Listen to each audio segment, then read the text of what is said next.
আজকে লাঞ্চে আছে ভাতের সাথে মুসুর ডাল, আর এই যে আলুটা ভেজেছি লবণ আর হলুদ দিয়ে আলুটাকে সেদ্ধ করে নিয়েছিলাম। এটা আমারও ভালো লাগে, শ্রেয়াঙ্কেরও ভালো লাগে, একদম গরম গরম এটা ক্রিস্পি থাকে।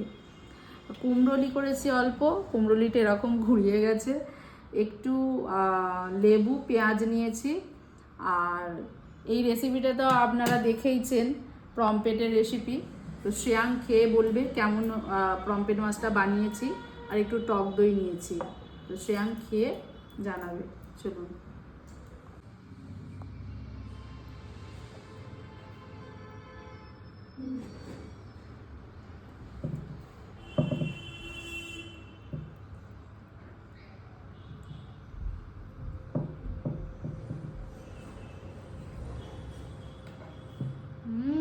হুম, ভালো হয়েছে, হেভি হয়েছে। Must try this recipe.